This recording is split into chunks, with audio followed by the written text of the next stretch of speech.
European country Italy ने 5 lakh visas जारी करने का फैसला किया है। किन लोगों को ये वीज़ास दिए जाएंगे, इसकी वजूहात क्या हैं, आप इसमें किस तरह जा सकते हैं, कैसे अप्लाई कर सकते हैं।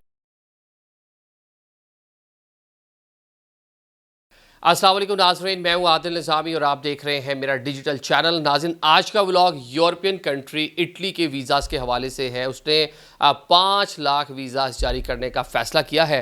किन लोगों को ये वीज़ास दिए जाएंगे और इसकी वजूहात क्या हैं। वाए कि एक मुल्क 3 सालों में 5 लाख वीज़े देने जा रहा है, वो मुल्क जहाँ पे बड़ी तादाद में लोग डंकी लगाकर इल्लीगल वे से जाते हैं, वहाँ पर जो लोग शेल्टर हाउस में ऑलरेडी बड़े तादाद में रह रहे हैं, तो क्या मजबूरी आन पड़ी उनकी कि उन्होंने 5 लाख वीज़ास जो है वो जारी करने का फ़ैसला किया और आप इसमें किस तरह जा सकते हैं, कैसे अप्लाई कर सकते हैं। ये सारी चीज़ें आज के व्लॉग का हिस्सा होंगी।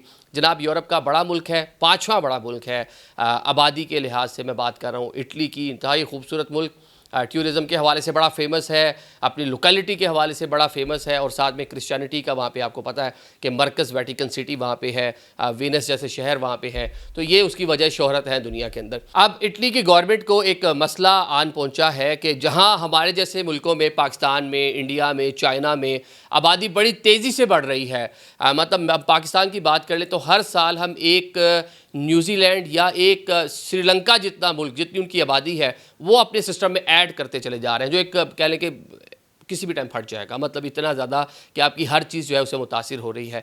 लेकिन इटली जैसे मुल्क में जनाब लोग मर बहुत ज़्यादा तादाद में रहे हैं, शरह अमवात बहुत ज़्यादा है, शरह पैदाइश जो है वो बहुत कम होती जा रही है, लोग बच्चे पैदा करना छोड़ गए हैं, मतलब बहुत कम होती जा रही है।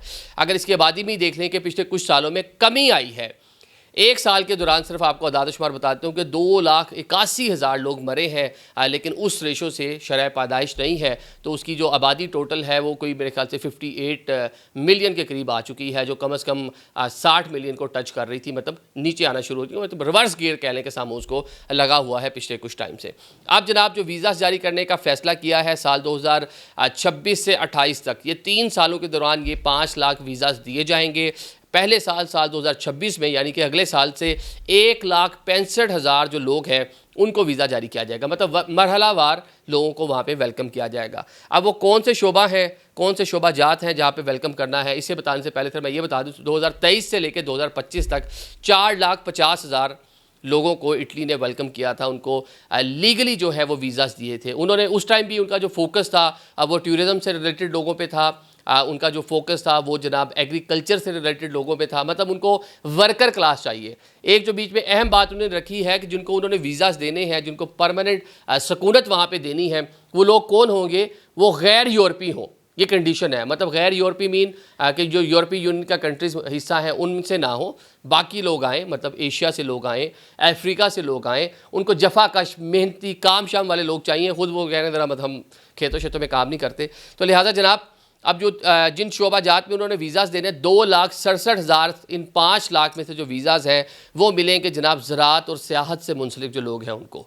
टूरिज़म जिस तरह मैंने शुरू में ही बता दिया था, वहाँ की इकॉनमी का एक बड़ा हिस्सा, और मतलब दुनिया में टूरिस्ट जो स्पॉट्स अगर आप देखें तो उनमें जो बड़े स्पॉट्स हैं वो जनाब आपको इटली में नज़र आएंगे।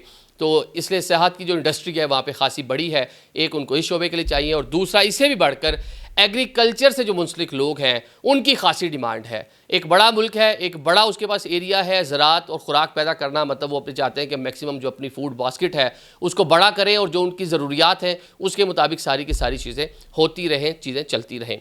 अब आपको पता है इसकी जो लोकेलिटी है वो बड़ी अहम है, यूरोपियन मुल्क है। जैसे ही आप इसको देखें कि आप तुर्की के बाद यूनान, और यूनान के साथ अगर मैप जिस तरह आप पीछे देख रहे हैं, समंदर के दाएं बाएं जनाब आपको जो कंट्रीज नज़र आ रही है, बिल्कुल सामने आपको लीबिया नज़र आ रहा है, ट्यूनिस नज़र आ रहा है, अलजायर नज़र आ रहा है। ये वो रास्ते हैं जहाँ से इल्लीगली एक बड़ी तादाद में ऑलरेडी लोग इस मुल्क के अंदर मौजूद है, जिनको गैर कानूनी तारकीन वतन कहते हैं। इनमें से भी बड़ी जो तादाद है उन लोगों ने वहाँ पे जनाब असाइलम और इस तरह की चीज़ें अप्लाई कर रखी हैं, सिस्टम में आने की कोशिश कर रहे हैं, और वहाँ की हुकूमत पे एक प्रेशर भी है, शेल्टर होम्स भी बने हुए हैं, यूएनओ यूरोपीय यूनियन उनके तहत वहाँ पे पूरी की पूरी चीज़ें तंजीमें मौजूद हैं, जो उनको खाना पिलाना, उनकी सारी चीज़ें वो कर रही हैं। उनके केसेस जो हैं अदालतों में लगे हुए हैं, देखें उनकी क्या होगी। तो वहाँ जो एक प्रेशर आ रहा है कि इन लोगों को लीगलाइज़ कर दें, लेकिन इन लोगों को लीगलाइज़ करने में कुछ मसाइल हैं वहाँ की हुकूमतों को कि इनका डाटाज ही उस तरह मौजूद नहीं है। अब एक नया बंदा आप हैं, मैं हूं, या कोई भी बंदा जो अप्लाई करेगा तो वो सारी के सारे अपने क्वाइफ जो हैं वो देगा। उनकी जो एम्बेसीज होंगी, उनकी जो हुकूमत होगी वो उनको वेरीफाई करेगी, आपका पूरा रिकॉर्ड चेक करेगी, आप क्रिमिनल कोई आपकी एक्टिविटीज़ या इस तरह की कोई चीज़ें तो नहीं है, तो उस पर देखने के बाद आपको वीज़ा वगैरह जारी होगा ना। लेकिन ये जो लोग हैं ये अपने ममालिक में क्या कुछ कर आए हुए हैं, इनका वहाँ पे क्या एक्ट रहा हुआ है, तो हुकूमत को मालूम नहीं। तो इसलिए हुकूमत, वहाँ की प्राइम मिनिस्टर रिलेक्टेंट है इनको लेकर, तो इसलिए वो नए लोगों को वेलकम कर रही हैं।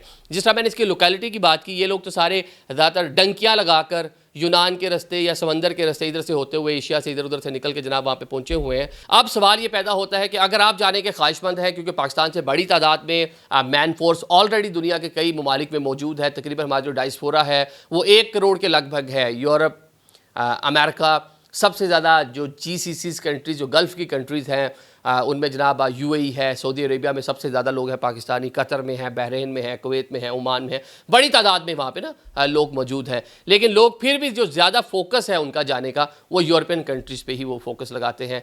डंकियाँ शंकियाँ क्योंकि लोग इधर जाने के लिए तो नहीं लगाते, मैंने कभी सऊदिया के लिए किसी को डंकी लगाते नहीं देखा होगा, या UAE के लिए नहीं देखा, सारा फोकस यहीं पर है। तो लोग यहाँ पर जाना चाहते हैं, 25-25, 30-30 लाख, 40-40 लाख रुपया इल्लीगल तरीके से वो देते हैं जनाब यहाँ जाने के लिए। आपने देखा जो हादसा होते हैं, जब लोग पता चलता है जी बोरो किए थे, पैसे उधार लिए था, घर बेचा था सिर्फ यहाँ जाने के लिए। तो अब अगर आप यहाँ प्लान कर रहे हैं जाने का, तो कुछ एहतियाती तदाबीर आपने लाजमी अपनानी है। एक तो ये है कि जनाब आपने जो लीगल वे है, लीगल डॉक्यूमेंट्स, ऑथेंटिक डॉक्यूमेंट्स सारे के सारे सबमिट करने। और सबसे पहले कोशिश करें कि खुद से रीड करें। अब तो AI है, डिफरेंट वेबसाइट्स हैं, आपको सारे सवालात के जवाब मिल जाएंगे। खुद जाके सारी चीज़ें अपनी एप्लीकेशन फॉर्म उनकी वेबसाइट के ऊपर, या जो आपकी इस्लामाबाद में एम्बेसी है इसकी वेबसाइट के ऊपर, या जो उनकी मेन वेबसाइट होगी वहाँ आपको मिल जाएगा फॉर्म। खुद से उसको पूरा फिल करें और सारी की सारी इन्फॉर्मेशन अपनी एक्यूरेट दें, 2 नंबरी बीच में नहीं होनी चाहिए। अगर आपको लगता है कि आप ये नहीं कर पा रहे, तो फिर आप कोई रिलायबल बंदा, कोई अपने इलाके का पढ़ा लिखा बच्चा देख लें। वो नहीं है तो फिर किसी रिलायबल, कोई सारी चीज़ देखने के बाद, पता करने के बाद कोई ऐसा बंदा देखें जो पूरे एतमाद हो, जिसके ऊपर आप एतमाद कर सके। कोई एजेंसी बना रखी है, कोई ट्रैवल एजेंट है, कोई इस तरह की चीज़ है, वो अच्छे लोग भी हैं जो काम कर रहे हैं, जो प्रॉपर तरीके से, उनके पास जाएँ। क्योंकि अब ये स्कैम्स भी बहुत सारे आ जाएंगे। जब इस तरह की कोई चीज़ आती है तो वो लोग जिन्होंने 2 नंबरी करनी होती है वो भी मार्केट में बहुत ज़्यादा एक्टिव हो जाते हैं, और ज़्यादा बेनिफिट वही ले जाते हैं 2 नंबर जो होते हैं ना, क्योंकि वो एकदम आपको सब्ज बाग दिखाएंगे, आपको एकदम से जनाब बातों बातों में ही आपको वो इटली पहुंचा देंगे। तो ऐसे लोगों से, स्कैमर से आपने बचना है, 2 नंबर लोगों से बचना है। लीगल वे से जो प्रॉपर रजिस्टर्ड कंपनीज़ हैं उनके साथ रब्ता कीजिएगा। कोई भी आपको अच्छी लगे, इसके ऊपर आपने सर्च करना है, सर्च करके उनके ज़रिए सारी की सारी चीज़ें कीजिएगा। और अपनी जो स्पेशलिटी है, क्योंकि उन्होंने खुद बता दिया कि सियाहत के शोबे के लोग उनको चाहिए ज़्यादा, और उनको जनाब जो एग्रीकल्चर, जो खेतों में काम करने वाले, खेती बाड़ी करने वाले लोग चाहिए, मतलब मज़दूर उनको ज़्यादा चाहिए, मेहनत कश उनको ज़्यादा चाहिए। तो लिहाजा जनाब इसके मुताबिक, अपने क्राइटेरिया के मुताबिक अप्लाई करें, तो होपफुली आप वहाँ पे जा सकते हैं। 3 साल, जल्दी भी नहीं करनी, क्योंकि 3 सालों में उन्होंने 5 लाख वीज़ाज़ देने हैं। अब पहले दिन ही नहीं, और 2026 में शुरू होना है, अभी वैसे भी इसके अंदर 6 माह 5 माह का टाइम पड़ा हुआ है। तो लिहाजा आराम से अपना टाइम टेक करें और अपने डॉक्यूमेंट्स इकट्ठे करें, पूरे करें, और कोई एक अच्छा बंदा ढूंढें जो आपके लिए सारी की सारी चीज़ें कर सके। Thank you so much.